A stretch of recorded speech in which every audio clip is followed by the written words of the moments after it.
تو اس کے لیے کوئی خاص ایکسرسائز یا خاص کوئی واک؟ واک تو اس میں تو جب گھٹنوں میں درد ہوگی پیشنٹ چلا ہی نہیں جائے گا. صحیح. بہت زیادہ تھوڑا بہت چلے گا, وہ اٹھ کے بیٹھے گا, اس کو درد شروع ہو جائے گی. تو اس میں یہ ہے کہ آپ نے اس طرح کی جو چیزیں ہیں اپنی روزمرہ روٹین سے نکال دینی ہیں. جیسے وائٹ میٹ ہے, چکن بہت زیادہ یوز کرتے ہیں, جس طرح آج کل ہم لوگ ہیں وہ ایک لفظ استعمال کرتے ہیں ممی ڈیڈی بچے, تو برگر بوائے بھی کرتے ہیں. برگر بوائے جو کہتے ہیں, تو وہ زیادہ تر وہ یہ یوز کر رہے ہوتے ہیں. ٹھیک. جتنا وہ میٹ اور ان چیزوں کو, چکن کو زیادہ یوز کرتے ہیں, ان کا پرابلم ہے. ریڈ میٹ ریڈ جو ہے وہ میٹ وہ یوز کرتے ہیں, اس میں پرابلم ہوتی ہے. شاید سے مجھے ابھی برگر سے نے بات کی تو مجھے یاد آ گیا, کل آپ برگر لے کے آئیں گے. جی میں کھایا. میرا آپ خیال کل برگر بھی لے کے آئیں ہے گے. کہ اپنی چیزیں منگوانے سے بہتر ہے آپ لوگ ایک تو ساتھ ساتھ ڈاکٹر عمیر کی سمجھ نہیں آتی تو ساتھ لوگوں کو بتا رہے تھے یہ نہ کھائیں یہ نہ کھائیں, اور بعد میں آپ کی فرمائشیں بھی بھرپور ہوتی ہے کہ کل یہ بھی لے کر آئیے گا, کل یہ بھی لے کر آئیے گا. ناظرین میں یہ بھی بتاتے چلوں, کل ہم نے برگر کھایا تھا افطار کے بعد, میں نے اور ڈاکٹر عمیر نے, اس لیے ہمیں برگر بہت یاد ہے, اور آج بھی شاید ہم کھائیں. آج نہیں, آپ کل افطاری میں میری اور میری ٹیم کے لیے لے کے آئیں گے. یہ آپ کا پرومس ہو گیا. نہیں میں نے پرومس نہیں کیا. میں نے کہہ دیا پرومس کر لیا. اچھا, دوسری طرف ہم آتے ہیں کہ ہم اسے کس طرح بچا جا سکتا ہے. ہم کون کون سی چیزوں کو یوز کر سکتے ہیں. ہم لیمن ہے ان کو یوز کر سکتے ہیں, ہم گاجریں ان کا جوس نکال کے پی سکتے ہیں, اور گاجریں ہونی جن میں جوس زیادہ ہو, سوکھی گاجریں نہیں ہونی چاہیے, وہ یوز کر سکتے ہیں. ہم چیری جو آج کل آ رہی ہے آپ وہ لے سکتے ہیں. ڈاکٹر صاحب آپ پھلوں کا تو بڑی جلدی بتاتے ہیں, سبزیوں کو بھی تھوڑا بتایا. گاجر سبزیوں میں سر وہ آپ نے کل بھی جو آپ نے بتایا تھا وہ آپ پھلوں تک محدود رہتے, سبزیوں پہ بھی گائیڈ کیا. سبزیاں دیکھیں میں نے آپ سے جیسے کھیرا ہو گیا, جیسے یہ ہمارے جو گھروں میں استعمال ہوتا ہے کھیرا وغیرہ آپ کی بات کر رہے ہیں. دیکھیں ہر چیز آپ کے لیے بہتر ہے جو ایک لمٹ تک ہو. لمٹ سے زیادہ ہوگی آپ کے لیے پرابلم کریٹ کرے گی. اب جس طرح ساگ کا سیزن آتا ہے, وہ کیا کہتے ہیں کہ 7 دن آپ لگاتار ساگ کھاتے رہتے ہیں, تو پرابلم آپ کو ہوگی. جاتی کر رہے ہیں اپنے ساتھ, جب وہ کرسٹل کی فارم میں آئے گا آپ کو چلنے میں پرابلم ہوگی. لیکن تب تک دیکھیں مزہ بھی تو نہیں آتا جب تک ہم ساگ بنا کے اس کو 15 دن میں نے کر لیں. ڈاکٹر عمیر کو ایک بات کی تھی کہ ہم لاہور والے نا کھانے پینے میں بڑے ٹھیک ہے, تو اور یہ ہماری فیوریٹ ڈشوں میں ہوتی ہے سرسوں کا ساگ اور مکی کی روٹی. یہ پھر نا میری ٹیم سے ہے کہ اس کا سیگمنٹ چینج کرتے ہیں, روزہ صحت کو چھوڑ کے نا روزہ اور روٹی رکھتے ہیں کہ ہم کھائیں کس طرح. جس طرح آپ لاہور ہیں نا, لاہور والے ہیں, میں بھی لاہور والا ہی ہوں, لیکن نہیں آپ باتیں وہ کر رہے ہیں کہ آپ لاہور کے لگ رہے ہیں. ہر چیز کی لمٹ, اعتدال, ہر چیز کا فرمایا گیا نا, کسی بھی چیز کی زیادتی ہو, ایک لمٹ میں رہ کے چیز کرتے رہیں گے وہ بہتر. لیکن ڈاکٹر صاحب اگر تھوڑا سا آپ اس کو دیکھیں, یہ ابھی اتنا زیادہ یہ بیماری شروع ہوئی ہے, تھوڑا سا پیچھے لے جائیں تو اس کے بارے میں اتنی کوئی سننے میں آتا تھا کہ نہیں ہے, کوئی اتنا ایشو نہیں ہے. حالانکہ وہاں پہ اس وقت بھی ساگ کا بڑا استعمال کرتے تھے لوگ, گوشت کا بڑا استعمال کرتے تھے. ابھی اتنا کیوں؟ کیونکہ اس کی کوئی ہے کہ ٹینشن کی وجہ سے, اسٹریس کی وجہ سے بھی. ٹینشن اسٹریس نہیں ہے. اب ہم لوگ, میں نے اسی نے بتایا تھا کہ رمضان ہمارے لیے پہلے کھانے کمانے اور پھر عبادت کا ذریعہ ہے. غلط ہے یہ کہ ہم رمضان کے اندر خاص طور پہ بہت زیادہ بات پریز شروع کر دیتے ہیں کہ ڈفرینٹ وہ کیا نام ہے, جو چیزیں ہم نے سارا سال نہیں نہ کھائی ہوتی وہ ہم نے طے کیا ہوتا ہے کہ ہم نے رمضان کے اندر کھانی ہے. وہ کوئی بھی نئی چیز ہو جاتی ہے, وہ گھر میں وہ کوئی بھی آپ کی فیملی جو ہے کک ہوتا ہے وہ ریسپی دیکھ لیتا ہے جی نئی چیز بنائی ہے. اب اس میں یہ نہیں دیکھنا نئی چیز پرابلم ہونے کی آپ کے ساتھ, اس میں کس چیز کا آپ نے کس اجزاء کا استعمال کیا ہے. آج کل ہمارے گھر میں چائنیز بہت زیادہ بنتا ہے, کسی بھی گھر میں چلے جائیں چائنیز کو بہت زیادہ یوز کر رہے ہیں. چائنیز چاول جو آپ اکثر جن کی بات آپ کرنا چاہ رہے ہیں میں اس کی طرف آ جاتا ہوں. کہ آپ چائنیز چاول کھا رہے ہوتے ہیں تو روز آپ چاول کھائیں گے اس سے کوئی پرابلم ہو جائے گی. جتنے زیادہ لوگ چاول کھاتے ہیں وہ اٹھتے ہیں نا, ان کے آپ زاویے دیکھیے ان کی شکل کے 10-15 زاویے بنتے ہیں اٹھتے ہوئے بھی, ان کے گھٹنوں میں سیئر پین ہوتی ہے. میڈیسن آپ ضرور لیں گے, صحیح, میڈیسن سے فرق پڑے گا, لیکن اس سے پہلے یہ ہے کہ آپ اپنی ڈائٹ کو بہتر کریں. آپ فریش چیزوں کی طرف کیوں نہیں آتے؟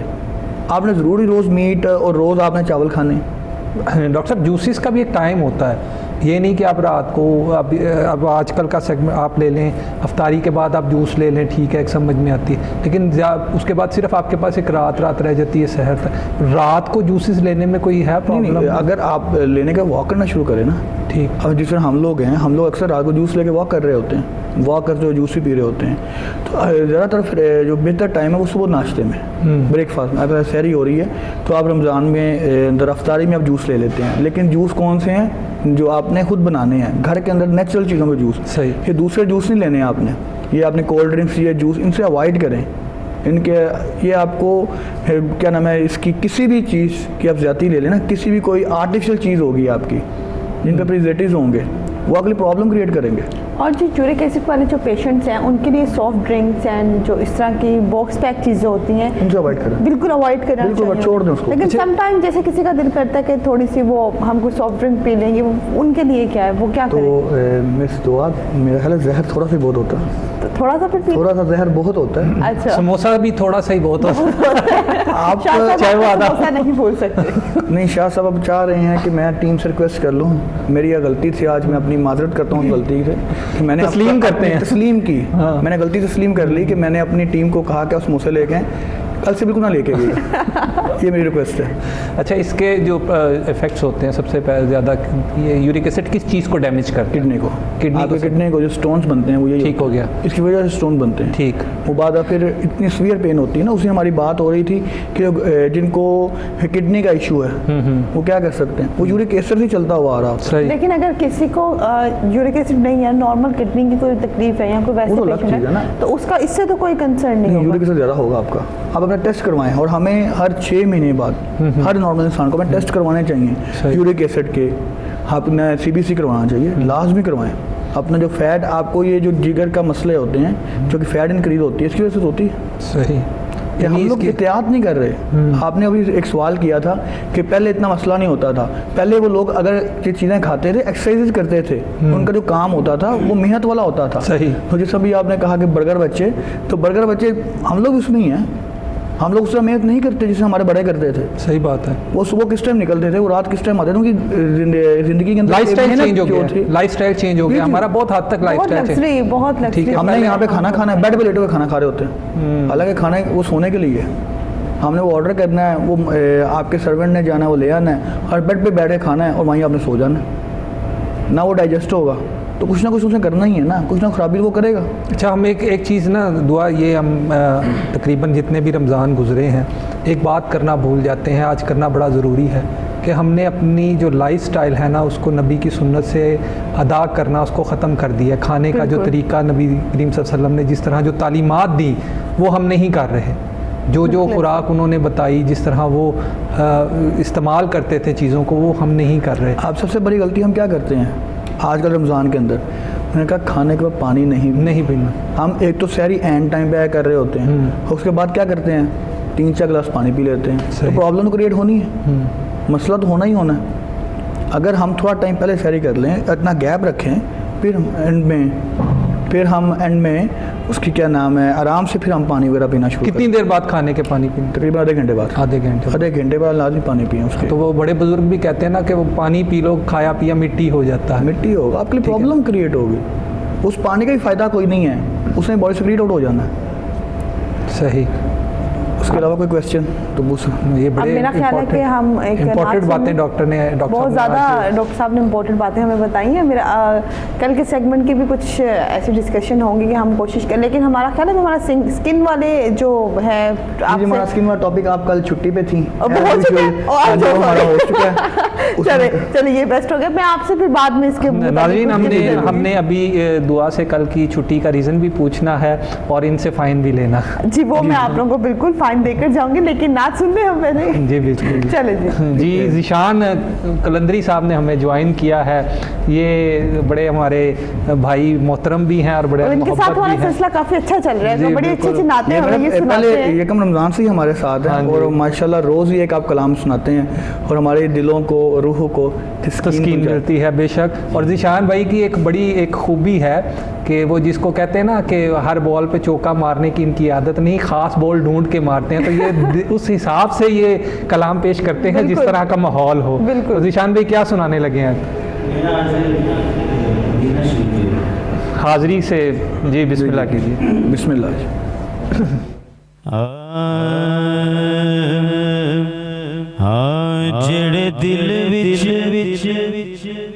جڑے دل وچ رکھ دے نے ارمان مدینے دے, جڑے دل وچ رکھ دے نے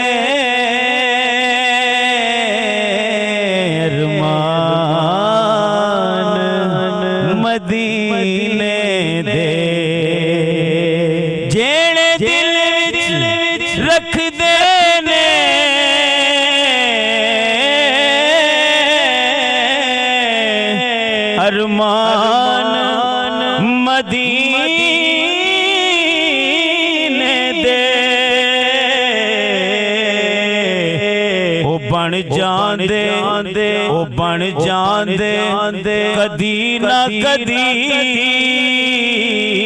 مہمان مدینے دے او بن جاندے بن جاندے او بن جاندے کدی نہ کدی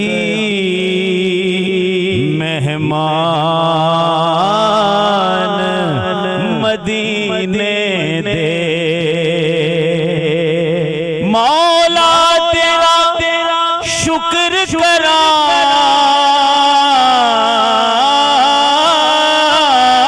ایک بار جے کر دے میں مولا تیرا شکر کرا ایک بار جے کر دے میں پیدائش کملے لئی سامان مدینے دے پیدائش کملے لئی سامان مدینے دے اور کیا خوبصورت شعر ہے کہ میرے دل وچ بن جاوے تصویر مدینے دی میرے دل وچ بن جاوے تصویر مدینے دی یا خواب مینو آقا نتان مدینے دے یا خواب مینو آقا نتان مدینے دے سنے آئے مدینے دے جدوں دوروں نظر پیندی سنے آئے مدینے دے جدوں دوروں نظر پیندی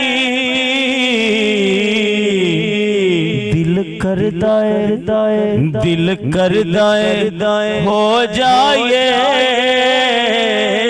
قربان مدینے دے دل کردا ہے ہو جائے قربان مدینے دے جڑے دل وچ رکھ دے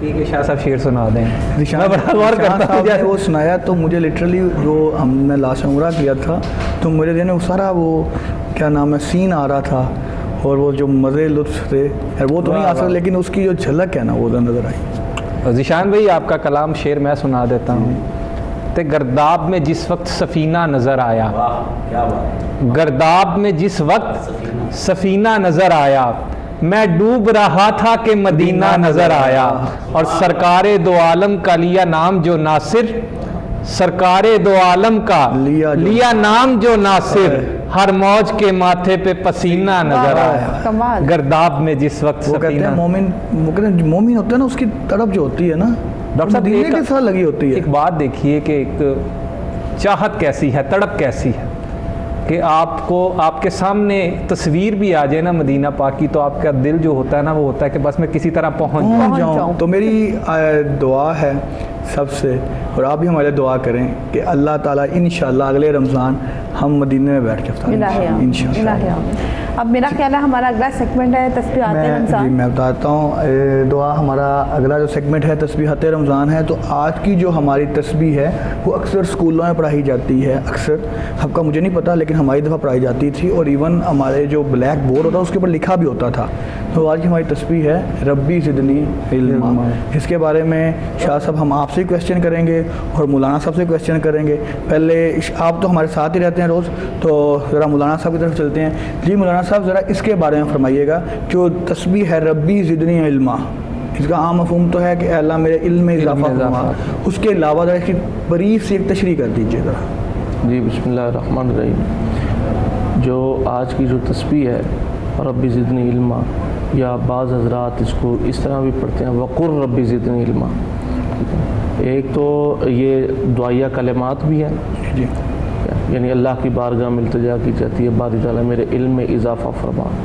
اور ہمارے جو صوفیہ یا ہمارے ادھر جو ایک ماحول ہے وہ بالخصوص یہ بچوں کو وظیفے کے طور پر بتایا جاتا ہے، یعنی جس طرح ہم بھی شروع سے سنتے آئے ہیں، تو جو بچہ کو پڑھنے میں تھوڑا سا کمزور ہو، خود ذہن ہو تھوڑا، اس کے ہاں جی اس کے لیے یہ وظیفہ بتایا جاتا تھا، مجھے خود بتایا گیا، ٹھیک ہے۔ اب استادوں نے بتایا بھی بیٹا یہ وظیفہ پڑھا کرو، جی جی ٹھیک ہے۔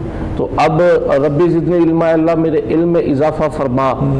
اب علم اس میں صرف یہ نہیں ہے کہ کوئی مخصوص علم ہے، یہ بھی میں بات عرض کرتا جاؤں جی جی جی کہ صرف میں جو علم حاصل کر رہا ہوں یا سکول کا پڑھ رہا ہوں تو صرف وہی علم ہے۔ اس میں علم وہ بھی شامل ہے کہ جو مطلب سکول سے ہٹ کر extra which are the outside the regular course of study, جسے ہم کہہ سکتے ہیں، جو اسٹڈی سے ہٹ کر ہوئی ہے، یعنی وہ بھی علم اس میں شامل ہے۔ وہ ہم سکول کا پڑھ رہے ہیں، وہ ہم دین کا پڑھ رہے ہیں، وہ قرآن پڑھ رہے ہیں، جو بھی ہے وہ اس میں شامل ہوگا۔ اور یہ صرف بچوں کے لیے نہیں، اس میں بڑے بھی شامل ہیں۔ اور یہ وظیفہ وہ وظیفہ ہے کہ جو وہ کہتے ہیں نا مہد سے لاحد تک علم حاصل کرو، یہ وہ وظیفہ ہے کہ جو مہد سے لے کر لاحد تک کا وظیفہ۔ سرکار کا فرمان بھی ہے کہ علم حاصل کرو چاہے اس کے لیے تمہیں چین جانا پڑے۔ تو علم کے اوپر تو بہت زیادہ آپ کی ہاں ہیں جی، کہ علم کا زور دیا گیا ہے، اس لیے آپ وہ دیکھیں نا کہ اسپیشلی ہمارا ایک ٹاپک بھی ہوتا ہے تعلیم و تربیت، اس کے اندر یہی ہے کہ ہم علم کی باتیں کریں اور اپنے جو آنے والی نسل کو تربیت کا اہتمام کریں۔ جی مولانا صاحب، تو یہ وہ علم ہے کہ جو یہ وہ وظیفہ ہے جو ہر دور میں ہر ایک شخص کو کرنا چاہیے، ٹھیک ہے۔ اور اس کے ساتھ میں یہ بھی گزارش کرتا جاؤں گا کہ اس وظیفے کے ساتھ جو علم تمہیں اللہ نے عطا فرمایا ہے اس پر عمل بھی کرو۔ صرف یہی دعا ہی کافی نہیں ہے کہ ہم دعا کر لیں کہ اللہ علم میں اضافہ فرما، وہ جو علم دیا گیا ہے اس پر ہم نے عمل بھی کرنا ہے۔ بروز معاشر ہم سے یہی سوال بھی ہوگا کہ جو علم دیا گیا تھا، ادھر میں یہ وہ آقا علیہ الصلوۃ والسلام کی خدمت اقدس میں وہ بڑھیا وہ عورت حاضر ہوئی، عرض کی یا رسول اللہ ابھی میرا بچہ گڑ بڑا کھاتا ہے، ٹھیک ہے، تو یعنی میٹھا کھاتا ہے، تو آقا علیہ السلام نے فرمایا بھی کل آنا۔ تو کل آئی تو آقا علیہ السلام نے اسے فرمایا بھی بیٹا کیا کرو، تو آپ نے منع فرمایا۔ تو اس نے عرض کی حضور اگر یہی بات کہنی تھی تو آپ کل بھی فرما سکتے تھے، ارشاد فرمان حضور علیہ السلام نے فرمایا کل خود میں نے کھایا ہوا۔ اللہ۔ تو یہ بات یہ ہے کہ جتنا علم ہمارے پاس ہے، خیرکم من تعلم القرآن وعلمہ، تم میں سے بہتر وہ ہے جس نے جو علم سیکھا۔ پہلا سوال ہم سے ہوگا، پھیلانا تو بعد میں ہے، پہلا سوال تو ہم سے ہونا ہے کہ ہم نے اس پر عمل کتنا کیا ہے، ٹھیک ہے۔ یہ کہہ دیں ادھر اسکرین کیمرے پر کہ جناب آپ یہ کام کریں، روزہ رکھیں، نماز پڑھیں، زکوٰۃ دیں، حج کریں، یہ سارے فرائض ہم بتاتے جائیں اور ارکان اسلام بتا دیں اور سب کچھ کریں، لیکن اگر ہم خود عمل نہیں کرتے تو ہم کس طرح کہاں پہ؟ اچھا ڈاکٹر صاحب یہاں پہ وہ کہتے ہیں نا قرآن پر جو پہلا لفظ بھی تھا اقرا، سبحان اللہ، پڑھ۔ ڈاکٹر صاحب ایک بات بڑی اہم ہے کہ تسبیح کا مقصد یہ نہیں ہے کہ آپ بس آپ نے تسبیح کر لی اور بات ختم ہو گئی، آپ نہ کتابوں کی طرف جائیں، نہ آپ اسکول جائیں، نہ کالج جائیں، نہ یونیورسٹی جائیں، محنت کی بات ٹھیک ہے۔ ایک میں نے تسبیح کر لی، اللہ کا فرمان تھا، میں نے تسبیح کر لی اور تسبیح سے بس میں بس اپنے ایگزامس کلیئر کر لوں گا، اور بات یہ ایسے نہیں ہے۔ تسبیح جو ہے وہ آپ کو دی گئی ہے آپ کے روشن دماغ کے لیے, روشن ذہن کے لیے, کہ آپ یہ تسبیح کریں, آپ کا جو دل نہیں لگ رہا اب وہ لگے گا. پر تسبیح تو اس صورت میں ہے نا کہ پہلے سارا پڑھ لیں, اپنا سلیبس کمپلیٹ کر لیں, اب پھر تسبیح کریں. ہاں جی, کہ اب اللہ تعالیٰ آج کل یہ ماحول ہے, میں نے تسبیح کر لی ہے تو میں اب ذرا کارٹون دیکھ لوں, میں نے تسبیح کر لی ہے اب میں ذرا پوئم سنوں. لوگ یہی کرتے ہوتے ہیں. نہیں, ہمارے بھی دعا میں مانگ رہا ہوتا ہے, یا اللہ بس آج پاس کرا دے, ربی زدنی علما. یہ مذاق کرتے, یہ مذاق ہے بیسیکلی. ڈاکٹر صاحب ایکچولی ہم لوگوں نے نا ہمارا جو ہے نا ایک, میں یہ کہتا ہوں تو تلخ حقیقت یہ ہے کہ ہم لوگ صرف جو ہے نا وہ اپنے آپ کو اس سانچے میں ڈال لیتے ہیں جس طرح کا ماحول ہو, جیسا ماحول ہمیں نظر آ رہا ہو. ہم اس چیز پہ نہیں, حقیقت پہ نہیں جاتے, حقیقت سے دور ہیں ہم لوگ. حقیقت ہم سے شاہ صاحب برداشت بھی نہیں ہوتی. ٹھیک ہے, آج کل کا ماحول کیا, ہم ٹیب پکڑ لیا, موبائل فون. ہمارے دور میں نہ ٹیب تھا نہ موبائل فون تھا.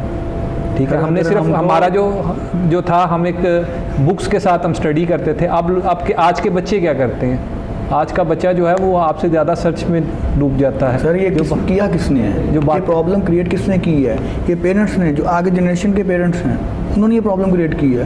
بچہ رو رہا ہے, موبائل پر پکڑا دیتے ہیں.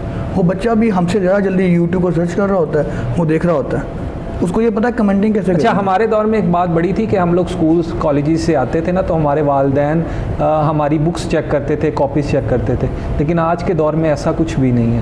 آج کے دور میں جسٹ وہ ٹیب پکڑا دیا اور موبائل پکڑا دیا, کیونکہ دعا کے لیے یہ باتیں بڑی ہیں, اس لیے نہیں. دعا میرا خیال ہے روزہ کھولنے کے بعد بھی لو ہیں.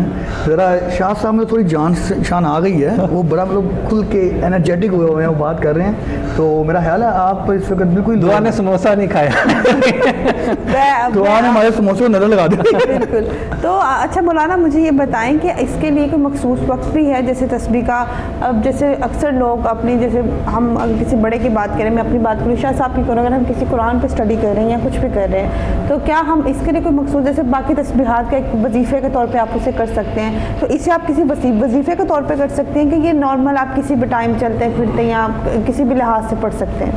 کچھ تسبیحات ایسی ہوتی ہیں کہ جن کا ایک مخصوص ٹائم ہوتا ہے, کہ جس طرح کوئی امام صاحب یا کوئی خطیب صاحب آپ کو کہہ دیں کہ بیٹا یہ تسبیح جو ہے آپ نے نماز فجر کے فوراً بعد اسی جگہ بیٹھے ہوئے آپ نے اتنی مرتبہ یہ تسبیح کرنی ہے, تو وہ پھر مخصوص ہو جاتی ہے اسی ٹائم کے لیے. اور یہ جو رب زدنی علما, یہ جو ہماری آج کی تسبیح ہے, یہ ہر وقت جب بھی آپ پڑھیں یہ اسے وظیفہ بنا لیں. کوئی کوانٹٹی نہیں ہے وظیفہ آپ اسے پڑھ سکتے ہیں, نہیں اس کے لیے کوئی وقت نہیں ہے. آپ کو اگر کسی نے کوئی وقت بتایا ہے تو وہ ایک الگ جگہ, مطلب وہ الگ سلسلہ ہے کہ انہوں نے آپ کو مخصوص آیات بتائی ہیں یا اس کا کوئی مخصوص وقت بتایا ہے. تسبیح ایک ہی ہے, آیت قرآن کی ایک ہی ہوتی ہے, لیکن اس کو یعنی کہ اس کے پڑھنے کا انداز, کوئی کس انداز سے پڑھ رہا ہے, کوئی کس وقت پڑھ رہا ہے, کوئی نماز میں پڑھ رہا ہے. اب دیکھیں, اب ایک شخص ہے اس کے اگر دانت درد ہوتے ہیں, وہ ایک شخص ہے دانت درد ہے, اب دانتوں میں, اب نماز عشاء میں آپ وطر پڑھتے ہیں تو پہلی رکعت میں آپ سورۃ النصر پڑھ لیں, دوسری میں آپ پڑھ لیں سورہ اخلاص پڑھ لیں. مطلب یہ دو صورتیں آپ نے پڑھنی ہے, نماز تو آپ نے پڑھنی ہے. اگر یہ آپ اس دوران پڑھیں گے وطر میں تو آپ کو دانتوں کا درد جاتا رہے گا. ماشاءاللہ, بڑا اچھا یہ وظیفہ بھی ہے. ٹھیک, تو اب دیکھیں ہے قرآن کی وہ آیت ہی ہے, آپ عام استعمال, عام روزمرہ کے معاملات میں جس وقت جب چاہیں وہ پڑھ سکتے ہیں. ثواب تو ہے. اس کی کوانٹٹی بھی بتائی گئی ہے, کتنی کوانٹٹی میں اس وقت اس کو کوانٹٹی اس کی بتائی گئی کہ کتنے اس کو, جو ہماری آج کی تسبیح ہے. ہاں جی, ہماری آج کی جو تسبیح ہے اس کے متعلق یہ ہے کہ اول آخر درود پاک پڑھ کے 41 مرتبہ, یعنی آپ پانی لے لیں, اس پر یہ پھونک مار کے یعنی دم کر لیں یا ویسے پڑھ لیں کہ ہر نماز کے بعد, تو انشاءاللہ وہ کام جو آپ کا کہہ لیں کہ وہ ایک ماہ میں ہونا ہے, وہ علم جو آپ کو وہ کام جو ایک مہینے کے اندر ہوگا, وہ انشاءاللہ آپ کو 3 دن کے اندر اس کا نتیجہ اور رزلٹ مل جائے گا. صحیح. تو اب والدین کیا کرتے ہیں یا جو بچے جو ہیں وہ یہ کرتے ہیں کہ بس اسے عام روٹین میں پڑھ لیں نماز کے ساتھ، حالانکہ اس کا اثر جلدی ہے، نماز کے ساتھ پڑھنے میں تھوڑا سا وہ بچے جو ہے نا وہ ڈگمگا جاتے ہیں بھی نماز پابندی ہوگی، حالانکہ وہ رزلٹ اسے وہ جہاں مہینے بعد ملنا ہے وہ 3 دن میں جلدی مل جائے گا۔ شاہ صاحب میں نے دیکھا، مجھے بھی یاد بھی ہے کہ اسمبلی کے اندر ہم لوگ پڑھاتے ہوتے تھے ایک یہ ربی زدنی علما، دوسری ایک اور بھی ہے ربی اشرح لی صدری ویسر لی امری واحلل عقدۃ من لسانی یفقہوا قولی۔ یہ 2 تصویر وہ دعائیں تھیں جو ہمیں وہ پڑھاتے ہوتے ٹیچر، اور جو نہیں جس کو نہیں آتی تو بغیر مار پڑتی ہوتی تھی۔ لیکن اب آج کل یہ اسکولس میں یہ تھوڑا سا جو تھا اسمبلیز میں یہ چیزیں جو پڑھائی جاتی تھی کافی کمی آگے میں بھی۔ اب اسکول تو نہیں، خیر میں گئی بھی بچپن میں گئی جب تو پتہ بھی نہیں کیا ہو رہا ہے، لیکن میرا خیال ہے ربی جتنے علما تک کی بات ہوگی۔ اکثر ہم نے دیکھا ہے اسکولز میں یہ وال چاکنگ بھی کی ہوتی ہے انہوں نے، دیواروں پہ چارٹس بھی بنا کے لگائے ہوتے ہیں، تو یہ ایک آسانی ہو جاتی ہے۔ اچھا ہم تو بنا کر باقاعدہ لے کر جاتے تھے، لکھ کر لے کر جاتے تھے، ہمیں تو ایک وہ ایسا ہوم ورک ملتا تھا کہ یہ کر کے ہی لانا ہے۔ اور آج کل لیکن اس چیز کی نا بڑی وہ کمی آ گئی، وہی بات ہے نا کہ ٹائم پیریڈ کے ساتھ ساتھ بہت کچھ چینج ہو رہا ہے، جنریشن گیپ جو آیا نا بہت زیادہ یہ پرابلم ہوئی ہے، بہت زیادہ گیپ آ گیا نا اس میں۔ ہم وہ اس لیے تو ہم نے وہ اپنے جو رکھا ہوا ہے سیگمنٹ تعلیم و تربیت کا کہ کچھ نہیں، ہماری تھوڑی سی کوشش ہو سکتا ہے کہ اگلے کا بھلا ہو جائے، بے شک ہماری تھوڑی سی کوشش ہوگی، یہ ہمارے پروگرام کا اور ہماری جو ٹیم نے یہ پروگرام شروع کیا اس کا حق ادا ہو جائے گا۔ بالکل۔ کل بھی میں نے یہ بات کی تھی کہ کوئی ایک شخص جو ہے وہ ہمارے علماء کی بتائی ہوئی بات پہ عمل کر لے تو ہمارے یہاں بیٹھنے کا مقصد حل ہو جاتا ہے۔ ٹھیک ہے، میرا خیال ہے ہمارا یہ جو ٹاپک کا سلسلہ تھا ربی زدنی علما والا، بڑے اچھے سے ہم اسے ڈسکس کر چکے ہیں، اپنے نیکسٹ سیگمنٹ کی طرف آئیں گے، لیکن اس سے پہلے ہم لیں گے ایک چھوٹا سا بریک کے بعد ملتے ہیں۔ دیکھتے رہیے گا ادائے رمضان۔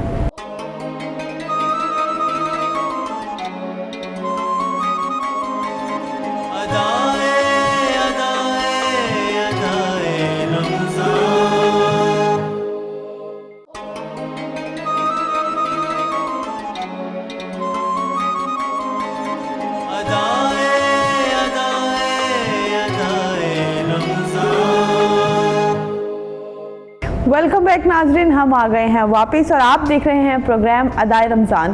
بریک پہ جانے سے پہلے ہم ڈسکس کر رہے تھے اپنا جو سیگمنٹ تھا ہمارا تسبیحات رمضان، وہ ہم کمپلیٹ کر چکے ہیں، اور اب ہمارا نیکسٹ سیگمنٹ ہے تعلیم و تربیت۔ سیگمنٹ ہے تعلیم و تربیت، اور آج کا ٹاپک جو ہے وہ میرا خیال ہے دعا کا بھی بہت فیوریٹ ہے، موسٹ فیوریٹ ہے، بہت کہتے ہیں کہ موسٹ فیوریٹ ٹاپکس میں ہے دعا کا ایک وہ فیوریٹ ٹاپک ہے۔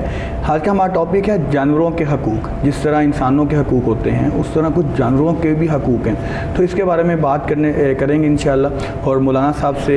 لیکن ڈاکٹر عمیر آپ کا بھی تو وہ لائف اسٹاک کا جو کام ہے آپ کے لیے بھی تو یہ ویسے فیوریٹ ہونا چاہیے۔ جی مجھے کچھ جانور اچھے لگتے ہیں، کچھ جانور انہیں کچھ لگتے ہیں، مجھے سب لگتے ہیں، بس اتنا سا فرق ہے۔ ٹاپ پہ اپنے سیگمنٹ کو آگے بڑھاتے ہیں، مولانا صاحب کی طرف چلتے ہیں۔ جی مولانا صاحب، آپ سے یہ سوال ہے کہ کس حدیث یا قرآن سے کی بات ثابت ہے جانوروں کے بارے میں کہ ان کے کیا حقوق ہیں، جانوروں کے ساتھ کیسا سلوک ہمیں رکھنا چاہیے؟ اور آج کل ایک چیز بہت زیادہ کامن ہے، لائک جو ہمارے اسٹرے ڈاگز ہوتے ہیں ان کو اب یہ بہت کامن ہو گیا، ان کو گولی مار دیتے ہیں، ان کو مار دیا جاتا ہے، اور کافی زیادہ تعداد میں، اور ایک بڑا وہ ٹرینڈ بھی چلا ہے کہ لائک ان کو آپ ماریں نہ، ان کو جان مت لیں، ان کو آپریٹ کروائیں۔ تو کیا ان کو آپریٹ کروا لیں، ان کی جان لے لیں؟ کیونکہ ایک مجھے تو نہیں پتا کہ میں اس کو کسی روایت سے نہیں جوڑوں گی کچھ بھی، میں وہ بتانے لگوں جو میں نے پڑھا ہے کہ کہا جاتا ہے کہ جو خطرناک جانور ہو یا اس کو مار دینا چاہیے، ایسا کچھ ہے؟ اس کے بارے میں تھوڑی سی ڈیٹیل سے آپ بتائیں۔ بسم اللہ الرحمن الرحیم۔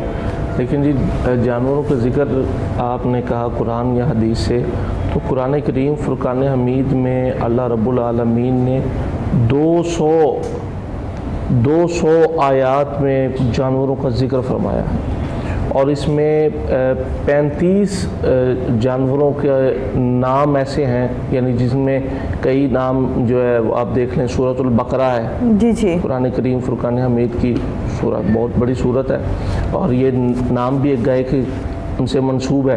اسی طرح سورۃ النمل ہے، وہ ایک چونٹی کے نام سے منسوب ہے۔ سورۃ النحل ہے، وہ شہد کی مکھی کے نام سے منسوب ہے۔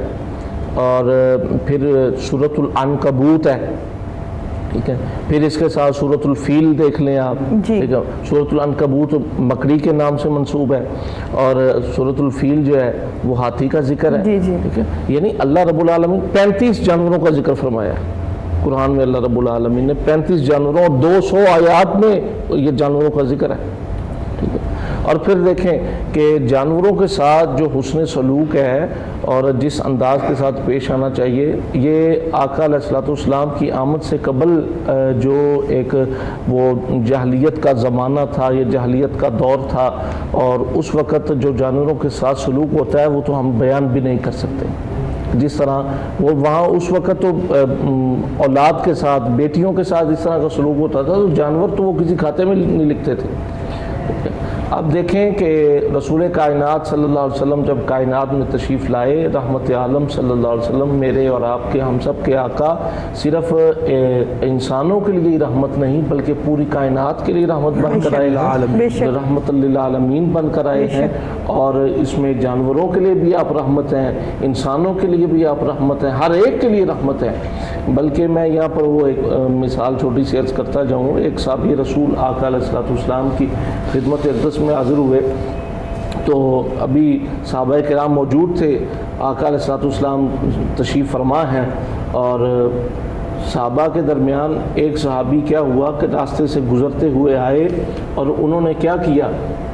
اب دیکھیں آقا علیہ الصلوۃ والسلام کی ذات مبارکہ وہ ذات ہے کہ جہاں پر جانور بھی آ کر، پرندے ہوں یا جانور ہوں، جو بھی ہو، وہ آقا علیہ الصلوۃ والسلام کی خدمت اقدس میں آ کر اگر انہیں کوئی پریشانی ہوتی ہے حضور کو آ کر بیان کرتے ہیں، یا رسول اللہ میں یہ مسئلہ ہے۔ انہیں پتہ تھا کہ یہی وہ بارگاہ ہے، با خدا خدا کا یہی ہے در۔ تو آقا علیہ الصلوۃ والسلام کی بارگاہ میں ایک جو ہے نا وہ چڑیا آ کر حضور علیہ الصلوۃ والسلام کے اوپر وہ جو ہے نا وہ پھڑانے لگی، منڈلانے لگی۔ تو اب اس نے اپنا گریہ زاری پیش کی، آہ و فغاں پیش کی، تو حضور علیہ السلام نے سن کر کہ وہ سمجھتے ہیں بولیاں سب کی، وہی بھرتے ہیں جھولیاں سب کی۔ تو حضور علیہ الصلوۃ والسلام نے جب وہ بات اس کی سنی، اس کا وہ رونا سنا، دیکھا، اور اس کی آہ و فغار، اس کا استغاثہ سنا، تو حضور علیہ السلام نے اپنے پاس بیٹھے ہوئے تمام صحابہ سے مخاطب ہوئے، فرمایا صحابہ تم میں سے کون ہے؟ اب دیکھیں سرکار دو عالم صلی اللہ علیہ وسلم کی ذات مبارکہ، سبحان اللہ، کہ سرکار نے فرمایا صحابہ سے، وہ صحابہ بتاؤ تم میں سے کون ہے کہ جس نے اس چڑیا کے بچوں کے متعلق اس کو پریشان کیا، اس کو ایذا دی ہے، اس کو تکلیف پہنچائی ہے۔ اب دیکھیں حضور علیہ الصلوۃ والسلام کی خدمت صحابی کھڑے ہوئے، عرض کی یا رسول اللہ میں اس کے گھونسلے سے ایک انڈا اٹھا کر لے آیا ہوں۔ تو حضور علیہ السلام نے ارشاد فرمایا کہ ابھی جاؤ اور جا کر وہ انڈا وہیں پر رکھ کر آؤ، تمہیں نہیں پتا کہ وہ چڑیا آ کر تمہاری شکایت کر رہی ہے، شکایت کر رہی ہے۔ اور اسی سے ملتا جلتا میں ایک واقعہ عرض کرتا جاؤں آقا علیہ الصلوۃ والسلام کا۔ تو حضور کے ایک صحابی گزر رہے تھے، تو وہ گھنا ایک جنگل تھا، تو ادھر سے انہوں نے کچھ پرندے دیکھے، تو اس کا گھونسلے میں سے وہ اس کے پرندے کے بچے جو تھے وہ انہوں نے اپنے کمبل کے اندر لے لیے، اٹھا لیے، حضور کی خدمت میں حاضر ہو گئے۔ تو وہ بچے پاس ہی تھے، تو راستے میں وہ ماں جو تھی، اب ماں کی ممتا بڑی ہے، یعنی وہ ایک وہ والدین یا ماں سے جو محبت ہے وہ فطرت کا اہم تقاضا ہے۔ تو ماں سے رہا نہ گیا، وہ کمبل پوش جو تھا وہ صحابی رسول تھا، تو اس کے پیچھے پیچھے چلتی گئی، اس کے سر کے اوپر منڈلانا شروع کر دیا، تو اس نے اس کو بھی پکڑ لیا، اسے بھی اپنے کمبل کے اندر چھپا لیا۔ حضور کی خدمت اقدس میں حاضر ہوئے، تو آقا علیہ الصلوۃ والسلام سے عرض کیا یا رسول اللہ اس طرح میں جنگل سے وہ گھنے درخت سے وہاں سے گزرا، تو میں نے یہ بچے اٹھائے ہیں، تو اس کی ماں جو تھی وہ اوپر منڈلا رہی تھی، میں نے اسے بھی پکڑ لیا، اسے بھی لے آیا۔ حضور علیہ السلام نے فرمایا اسے نیچے رکھو، زمین پر رکھو۔ جب رکھا گیا تو وہ ماں کی ممتا دیکھیں، وہ فوراً اپنے بچوں سے لپٹ گئی، اللہ اکبر۔ بچوں سے جب لپٹ گئی، لپٹ جانے کے بعد بچوں سے اس نے محبت، حضور علیہ السلام یہ منظر دیکھ رہے ہیں، تو یہ منظر دیکھتے ہوئے آقا علیہ الصلوۃ والسلام صحابہ فرماتے ہیں کہ حضرت عامر رضی اللہ تعالیٰ عنہ آپ فرماتے ہیں کہ ابو داؤد کی حدیث پاک ہے، آپ فرماتے ہیں کہ ہم نے دیکھا کہ آقا علیہ الصلوۃ والسلام کی آنکھیں جو تھیں وہ بھر آئی تھیں، نم ہو گئی، اللہ اکبر۔ تو یہ منظر دیکھ کر تو حضور نے فرمایا تم دیکھ رہے ہو کہ یہ ماں کس انداز سے اپنے بچوں سے محبت کر رہی ہے، محبت کا یہ عالم دیکھ رہے ہو؟ جی یا رسول اللہ دیکھ رہے ہیں، قالوا بلا، سب نے کہا۔ تو آقا علیہ السلام نے ارشاد فرمایا صحابہ سنو تمہارا رب اس ماں سے کہیں بڑھ کر تجھ سے محبت کرنے والا ہے، اس سے کہیں بڑھ کر محبت کرنے والا ہے، تو لہٰذا آج تو یہ کام کیا ہے، آئندہ کبھی نہیں کرنا، تو جاؤ انہیں فوراً ان کے گھونسلے تک پہنچا کے آؤ۔ ٹھیک ہے، تو یہ جو ہے نا وہ رسول کائنات صلی اللہ علیہ وسلم نے پیغام میں یہ دیا ہے، پوری انسانیت کو پیغام دیا ہے کہ جانوروں پر ظلم نہیں کرنا۔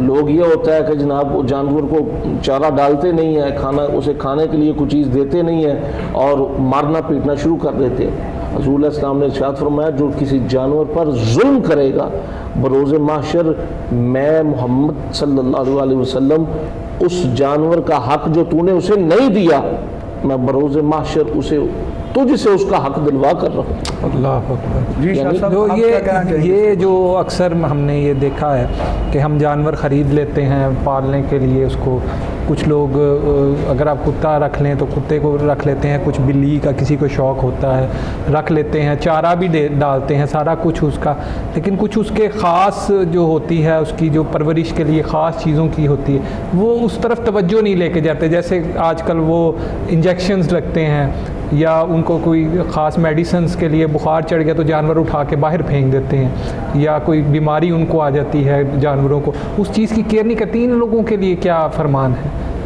میں آپ سے یہ عرض کروں کہ آقا علیہ الصلوۃ والسلام کی سیرت پاک سے تو ہم نے دیکھنا ہے کہ ایک عورت کو عذاب ہوا اور وہ فقط اس لیے ہوا کہ اس نے ایک جانور کے پرندے کے بچے مار دیے تھے۔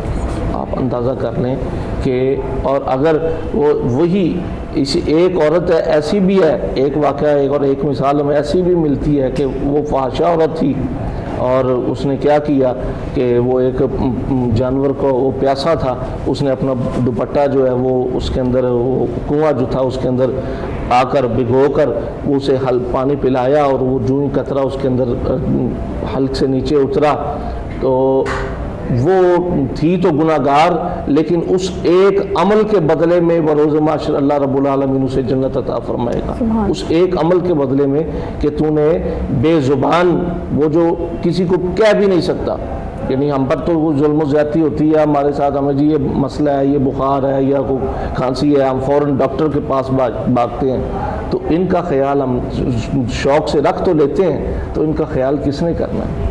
ان کا خیال کس لیکن نے کرنا مولانا ہے؟ جو لوگ خطرناک ہمارے جیسے جانوروں میں جو چیزیں آتی ہیں ان کو مارنا یا ان کے اب دیکھیں اب کچھ ظاہری بات ہے کچھ پیٹس ہوتے ہیں ہم ان کو رکھتے ہیں جیسے کچھ جنگلی جانور یہ وہ چاہے ہم انہیں پال نہیں سکتے ہیں یا کچھ بھی، لیکن جب وہ کسی جان کا خطرہ بن جائیں یا کوئی آپ کو ایسا لگے کہ اب ان کو مارنے کے علاوہ ہمارے پاس دوسرا کوئی راستہ نہیں ہے تو اس طرح پہ بھی ہم پہ پھر گناہ ہی آئے گا کہ اس کے بارے میں آپ کیا کہیں گے؟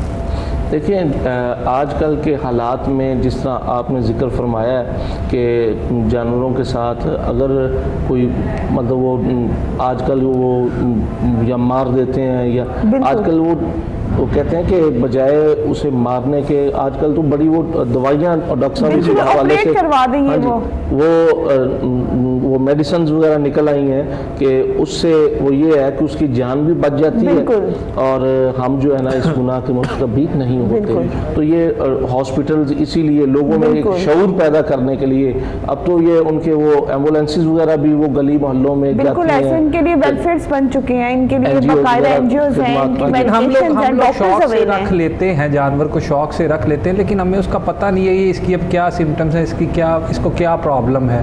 وہ جانور کو اس وقت پتہ چلتا ہے جب وہ پوری طرح نڈھال ہو چکا ہوتا ہے۔ یہ ڈاکٹر صاحب ایک بڑا میجر پوائنٹ ہے کہ جانور رکھ تو لیا شوق میں۔ اچھا کچھ ایسے لوگ ہیں کہ جب ان کے کوئی پیٹس وغیرہ بیمار ہوتے ہیں یا کچھ بھی ہوتا ہے نا وہ سمجھتے ہیں پیار کا سلسلہ ختم ہو گیا، اب ان کو اٹھا کے گھر سے باہر پھینک دو۔ اب ایون کہ میری ایک کیٹ تھی اس کو لیور پرابلم تھا، آپ یقین کریں میں نے اس کا علاج 3 ماہ کروایا تھا کہ شاید وہ سروائیو کر جائے، شاید وہ بچ جائے، لیکن وہ نہیں کر پائے، بٹ میں نے اپنا بیسٹ دیا اس حوالے سے۔